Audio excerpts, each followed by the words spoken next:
because the moon base, you said, is going to begin construction when exactly? Oh, we're going to start launching in early 2027. Like, we are going to literally start putting landers, these are uncrewed robotic landers and rovers, on the surface of the moon on a near monthly cadence starting in 2027. What is going to be built? What's it going to look like? People ask that too, and I was like, I bet when you think of moon base, you think of this beautiful glass dome. I was like, think of it closer to a junkyard. Like, we are going to have so many like broken down rovers and landers everywhere, but that's actually how you do it. Yeah. You know, we started with Alan Shepard on a 10-minute mission to space, right? And from there, 8 years later, we walked on the moon. You don't just jump to the end state, right? So what are we doing? We are going to experiment. Phase 1 is all about lots of landers, lots of rovers, packed with science instruments, packed with tech demonstrations. We are going to figure out, what should the surface comms be like? What should the orbital comms be like? What is the best power source? We're going to have solar power. We're going to have nuclear-powered RTGs. We're eventually going to have a nuclear power plant on the moon, but you do it in a logical, evolutionary way. So what are we going to do? We're going to have lots of landings, lots of rovers. We're going to learn. That'll inform phase 2 till we get to phase 3, where you're going to have that real enduring presence on the moon. You've mentioned nuclear power a bunch. Mm-hmm. You're a massive advocate for this in 100%. Space. In fact, it's probably the only way, right, that you'd be able to get to Mars. Is this correct? Well, I think you'd get to Mars without it. I don't know if you'd get them back. That's the key part, right? Yeah. I mean, you know, you are going to have to make your propellant on Mars. Now, Mars can be 9 months away. I would rather learn how to use nuclear power to make propellant on the moon when we're 3 days away. Mm-hmm. So that's why we're targeting the south pole of the moon. So the surface area of the moon itself is like the continent of Africa. It's really big. But the area that we are most focused on, size of Washington, D.C. South pole of the moon, where we have water ice in the permanently shaded regions, which we're going to need to work with to perfect those capabilities for Mars someday. But the crater rims have near continuous access to light. So we have solar power there. We've got the water ice resources to work with. And yes, you're going to want to put nuclear power on the moon.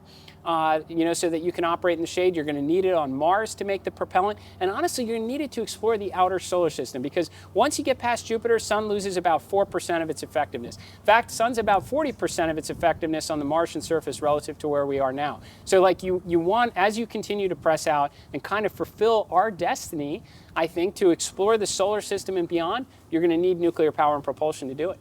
These nuclear powered rockets as well. These are crafts that are powered by nuclear, not just the bases that are powered by nuclear. Yeah, no question. Yeah. It's honestly, it's both. So in 2028, we announced SR-1 Freedom, Space Reactor 1 Freedom. It is, you should look at this online. We have a cool video.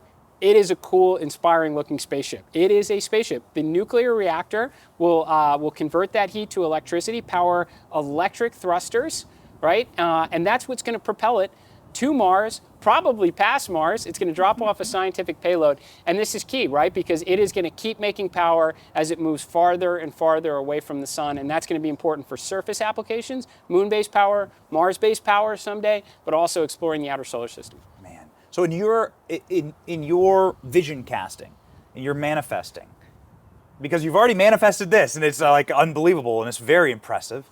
And I know that you have an incredible team and an incredible administration that you're working with.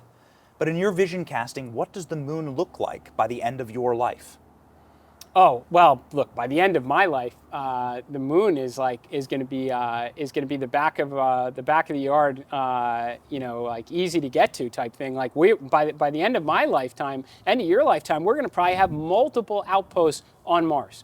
And I'll tell you, we will know a lot more about the outer solar system, and we will have for sure sent probes to other star systems by the end of our lifetime. So like we are just getting going. I refer to this as the greatest adventure in human history, and we have just gotten started. So we're going to get back to the moon. We're going to build the moon base. We're going to learn a lot. We are going to experiment, test, and build the skills necessary to go to Mars and beyond.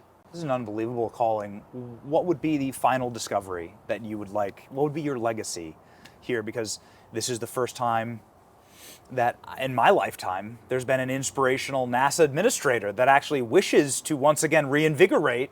I mean, I could like the energy is just kind of bouncing off of you as we sit here in the shadow, really, of the Artemis and what's to come. It's been inspiring. I've never seen it before. Well, you know, I went to every one of the NASA centers. I met with our workforce. I get information constantly. Like, I want to hear from our nation's best and brightest. What's working so we can do more of it, and what's broken so I can fix it and clear it out of the way and really unleash their potential. And a lot of them asked me that same question. They said, what do you want your legacy to be at NASA? I was like, well, I could give you the lazy answer, which is, I want to oversee America's return to the moon. That is luck and timing to be nominated by President Trump when you have the mandate and you have the resources to actually make it possible. Like, to me, I was like, what I want my legacy to be, I want to make sure all of our resources here are concentrated on the real needle movers, why this agency exists in the first place, and I want to clear out all of the bureaucracy, all of the obstacles that impede your progress and unleash you. And if we can do that, well, then building a moon base is going to seem pale in comparison to what we are capable of doing in the years ahead. That's my promise to the workforce. Final question. You're a huge Star Wars fan. Yes. It's kind of be like a childhood dream coming true. I mean, because you're like actually doing Star Wars. This has been my dream since kindergarten. I always wanted to be an astronaut. I became a pilot because I thought that was as good as it was going to get. I used to, when you watch Nickelodeon in the 80s, every game show, like the end of it was like, and the first place winner gets an all expense paid trip to space camp in Huntsville, Alabama on a Delta airline, right? And I was like, I'm going to space camp. And then I watched the movie Space Camp. I am absolutely living the dream. I'm incredibly grateful to President Trump for putting me in this position, giving me the resources, the team, the mandate to get the job done, to return American astronauts to the moon, to build the moon base, and do all the other exciting things like getting ready for Mars. It's awesome. All here from Yavin 4. I mean, you're literally living the Star Wars. You're actually doing it in real life. It's like pretty... I am 100% living the dream. Oh, man. In conclusion, what's your final message about what we're going to see tomorrow, hopefully, with this launch? What can people prepare for? I think you're seeing the beginning. I really, and I'll tell you, the astronauts, so Reed and Victor and Christina and Jeremy, who are on this mission, they believe that too. When they were asked, what do they want their mission to be remembered by, they said, we hope that it's forgotten. And I was like, no.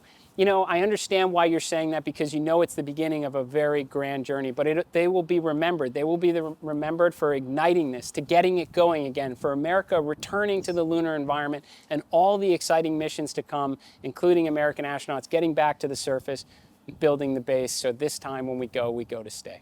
Oh, man. It's history in the making. It sure is. History in the making. Thank you, Mr. Administrator. Thank you, Vinny. It's great to see you again, buddy. The man who is making space great again, and it is inspirational. You are in your element here, man. It's so cool. It's great to be here. Thanks for coming out. Thanks for coming out and visiting. You're gonna love what we're gonna do tomorrow.